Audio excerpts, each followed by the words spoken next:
don't mind the mess, I'm in the middle of moving. So for this lesson, I'm going to start kind of teaching you how to play blues, which can easily segue into rock and roll, country music, and all types of other style of music. If you don't know what blues sounds like, it kind of sounds something like this.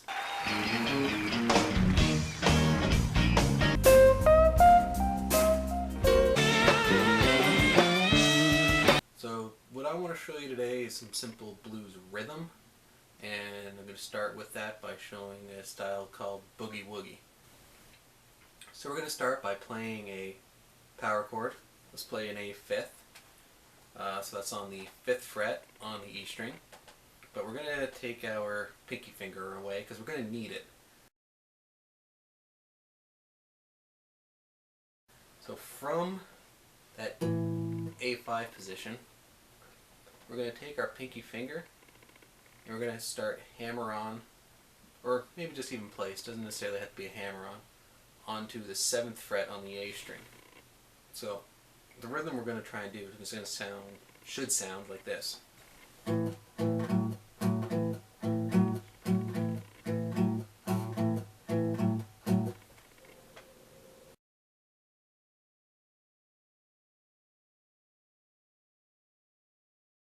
So you're going to have to stretch your fingers out. This might be uncomfortable if you haven't done it before, but don't be too worried about it. You'll get used to it in no time.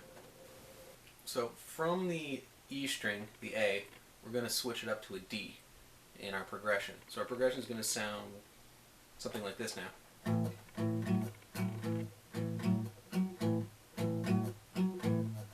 To D.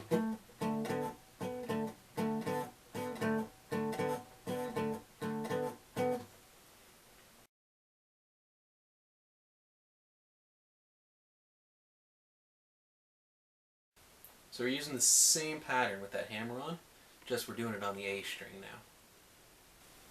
So what I'm teaching you here is kind of how to play what's called 12-bar blues. It's exactly what it sounds like. It's a blues progression that goes on for 12 bars. So I've only shown you a few bars.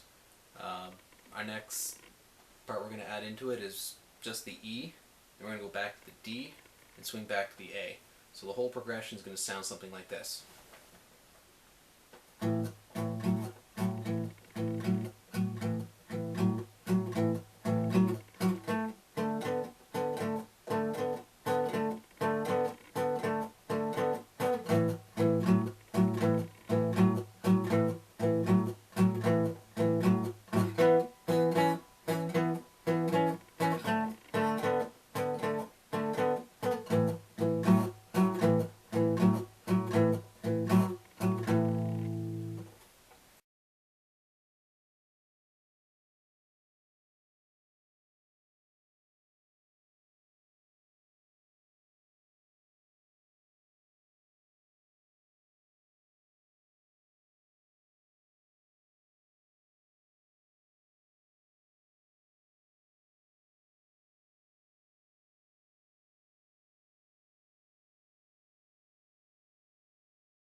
So important things to note here that will make it a little easier is what I'm doing with my right hand as well.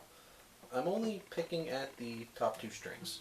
I'm not letting any of these bottom ones play, and I'm kind of doing it with an upward motion to keep myself away from playing these. So start it with your hand on the bridge, not playing anything. And when you want to play, simply lift your hand off of the bridge and use that same motion to play the strings. Then bring your hand back down when you're done. So you'll get a mute sound out of it. Now this progression can be moved anywhere. That example is just in the key of A. I mean, if you start on the 3rd fret, it's simply G. You can bring it down to open and turn into the key of E. Get very creative with this.